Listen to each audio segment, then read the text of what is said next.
Olá, olá pessoal, muito bom dia, muito boa tarde, muito boa noite. Eu sou o professor Anderson Batista, professor de Legislação e de Direito Administrativo, e tratarei, na aula de hoje, nós iniciaremos o estudo da chamada Lei 10.261, o Estatuto dos Funcionários Públicos Civis do Estado de São Paulo. Antes de nós iniciarmos a análise dos artigos propriamente dito da lei, há necessidade de nós analisarmos alguns aspectos quando da sua publicação, do surgimento dessa lei, tá joia? E algumas classificações em relação a alguns termos, pois nós utilizaremos essa compreensão inicial ao longo de todo o curso, tá joia? Então, primeiro ponto que eu destaco aos senhores. Qual que é a natureza jurídica da Lei 10.261? Essa lei é uma lei ordinária? Ela é uma lei complementar? Ela foi publicada como um decreto, como uma medida provisória? Qual é a natureza jurídica da Lei 10.261? A Lei 10.261, quando publicada, ou seja, em 1968, a lei foi publicada como uma lei ordinária, tá joia? Na sua publicação lá em 1968, ela foi publicada como uma lei ordinária. Porém, a Constituição do Estado de São Paulo, em 1989, ou seja, um ano após a Constituição Federal, trouxe em seus artigos 21 e 23 as seguintes previsões. No artigo 21, são espécies que compõem o processo legislativo: lei complementar, lei ordinária, decreto legislativo, resolução. E o artigo 23, as leis complementares serão aprovadas pela maioria absoluta dos membros da Assembleia Legislativa, observados os demais termos da votação das leis ordinárias. Perfeito. E o parágrafo único, eu chamo a atenção aos senhores. Para os fins desse artigo, consideram-se complementares.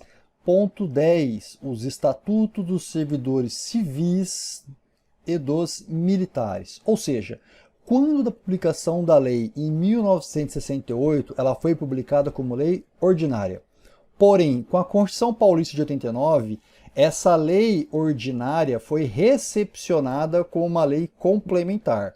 Logo, hoje, o Estatuto dos Servidores Públicos Civis do Estado de São Paulo, ele tem peso de lei complementar. Ou seja, toda e qualquer alteração que eu fizer no Estatuto, só poderei fazer por lei complementar. E eu chamo a atenção para os senhores, pois durante o curso nós vamos analisar que alguns artigos da lei foram modificados e todas essas modificações ocorreram por lei complementar, em que pese na sua origem a lei tenha sido publicada como uma lei ordinária.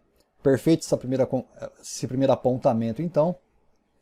O segundo apontamento que eu faço para todos vocês é em relação à classificação de agente público. Nós estamos tratando da Lei 10.261, o chamado Estatuto dos Servidores Públicos do Estado de São Paulo. O que vem a ser um servidor público? É o mesmo que o empregado público? Servidor público é o mesmo que funcionário público, que um agente político? Qual é a classificação correta? Então, o termo funcionário público é uma nomenclatura antiga, utilizada antes da nossa Constituição de 88, que tem previsão até mesmo no Código Penal, se vocês observaram o artigo 327, que traz o conceito de funcionário público, porém essa classificação pela doutrina já está defasada. A atual Constituição não utiliza a nomenclatura funcionário público. Ela traz a nomenclatura de servidor público, de empregado público e assim por diante. Então a doutrina estabelece uma classificação do gênero chamado agente público. Então esse gênero abrange várias espécies de agentes públicos. Quais são então essas espécies de agente público? A primeira espécie é o agente político. Agente político, ele compõe o topo do Poder Executivo, o topo do Poder Legislativo e o topo do Poder Judiciário. No Poder Executivo são agentes políticos o presidente, o governador e o prefeito, os ministros, os secretários e assim por diante. No Poder Legislativo, senadores, deputados federais e estaduais e os vereadores. E no Poder Judiciário, segundo a compreensão do Supremo Tribunal Federal, os magistrados também são agentes políticos, porque eles compõem a estrutura, o topo de um poder esse o Poder Judiciário. Então, agente político é uma espécie de agente público. Há ainda os chamados agentes administrativos, que se subdividem em servidor público, servidor estatutário, esse nos interessa, tá joia? E ainda outras espécies que nós vamos ver logo à frente. Quem que é o servidor público, o servidor estatutário? Ele atuará tão somente em pessoas jurídicas de direito público, na administração pública direta ou na indireta, se for de direito público. Ele possui um cargo público, ele tem a estabilidade no serviço público, tá joia? E ele tem um estatuto próprio de carreira. Então o servidor público, ele integra, ele compõe, ou ele ocupa um cargo público, ele tem a chamada estabilidade no serviço público e ele tem um estatuto próprio. Diferentemente do empregado público, que é regido pela CLT, a Consolidação das Leis Trabalhistas, o servidor público ele tem uma lei própria, como se fosse uma CLT só para ele, tá joia? No Estado de São Paulo, os servidores paulistas possuem essa lei? Sim. Qual lei? A Lei 10.261, a lei que nós vamos analisar no decorrer do nosso curso. Então, a Lei 10.261 trata-se do estatuto destinado aos servidores públicos civis do Estado de São Paulo. Perfeito? Servidor público é uma espécie de agente administrativo, que é uma espécie de agente público. Seguindo ainda como agente administrativo, existem os chamados empregados públicos, que eles ocupam pessoas jurídicas de direito privado, eles possuem emprego público, eles não têm estabilidade e regime seletista, regidos pela CLT, tá joia? Essa é a grande diferenciação entre o servidor público e o empregado público.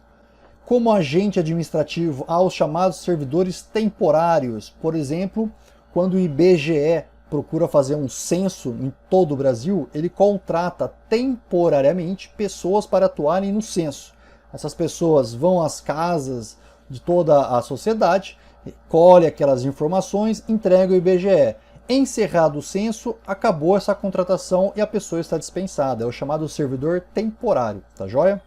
Como a espécie de agente público, existem os chamados agentes honoríficos, aqueles pela sua condição cívica, pela sua honorabilidade ou notória capacidade profissional, desempenham uma atividade colaborando com a administração pública. Cito, por exemplo, os jurados em um tribunal do júri, os mesários eleitorais, os membros de conselhos tutelares e assim por diante. São os chamados agentes honoríficos. Há ainda os chamados agentes delegados, aqueles que, em nome próprio e por sua conta e risco, desempenham uma atividade sob permanente fiscalização da administração pública.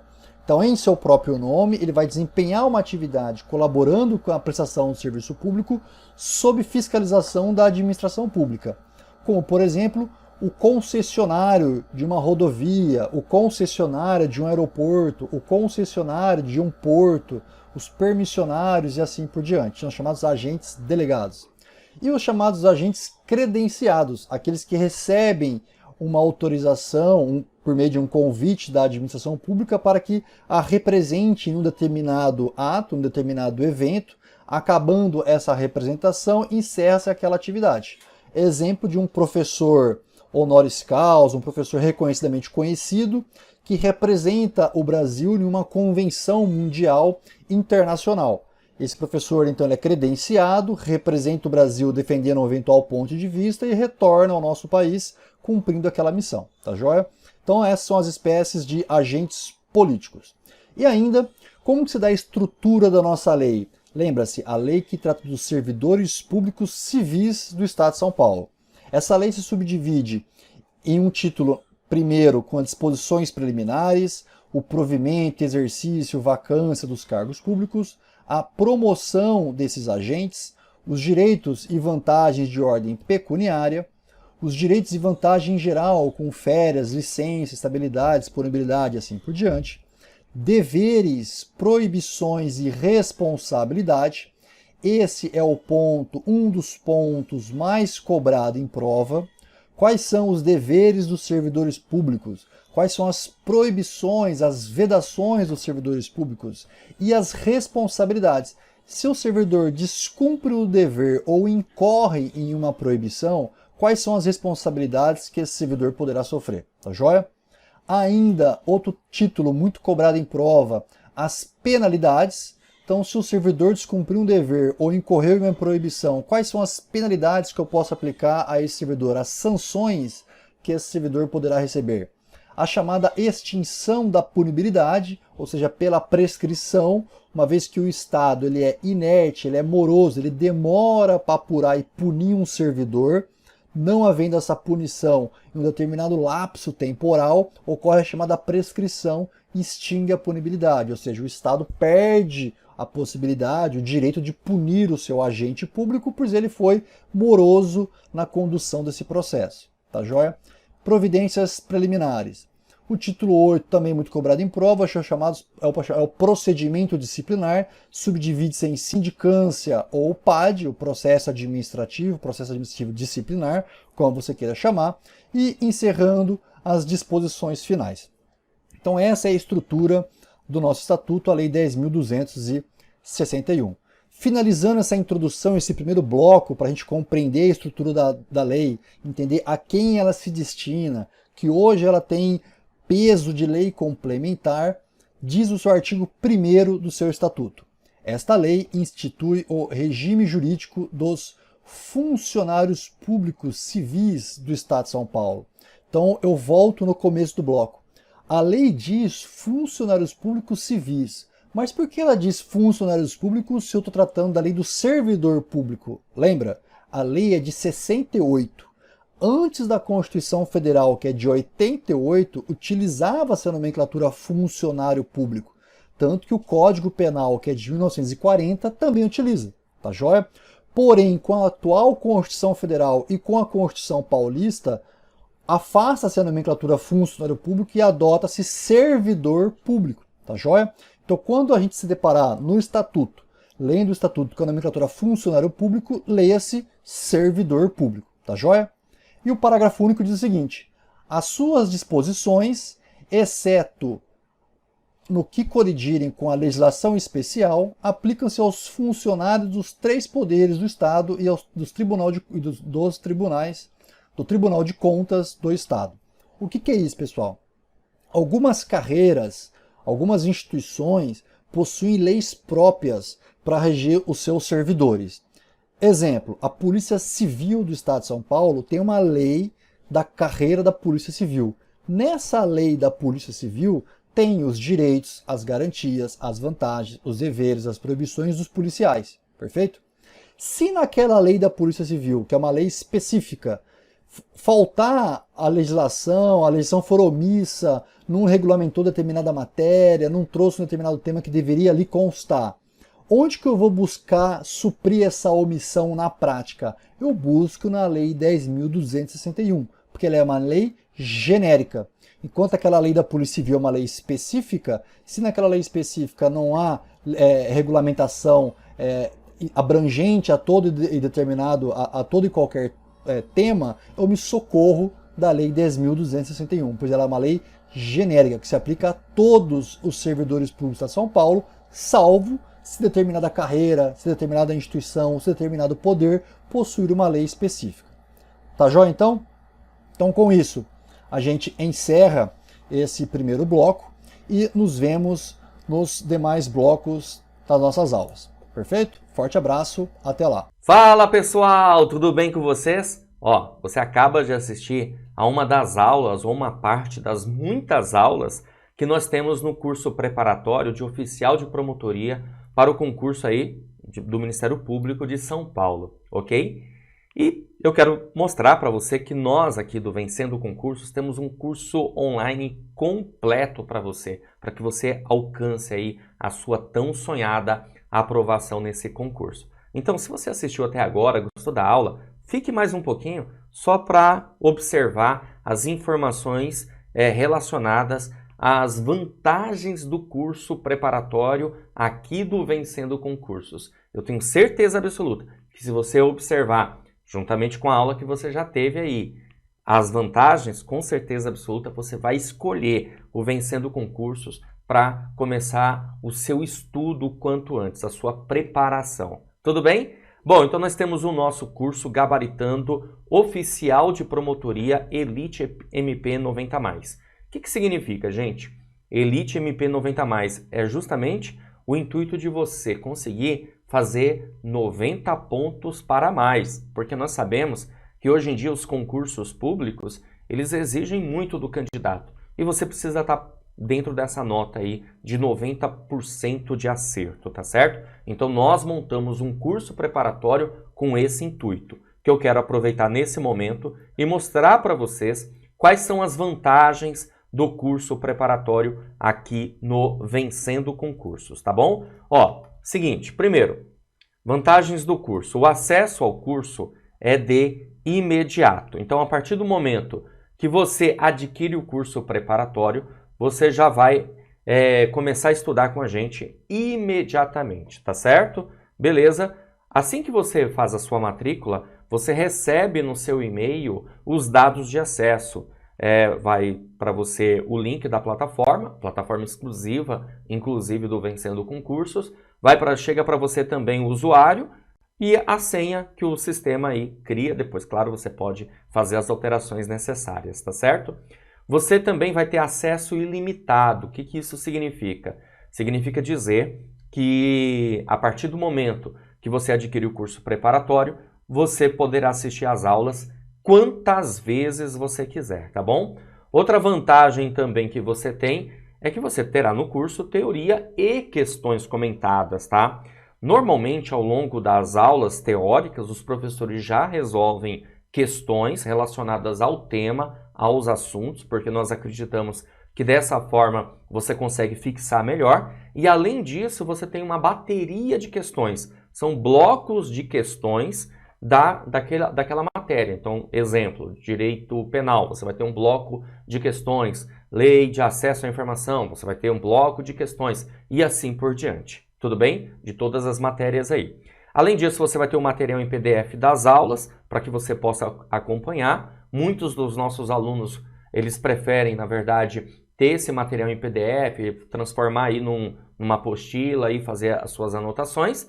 E, claro, você vai participar também de um grupo do WhatsApp para acompanhamento. Nesse grupo do WhatsApp, nós informamos a respeito das atualizações do curso, das novidades, tudo que você realmente precisa saber no dia a dia, tá bom?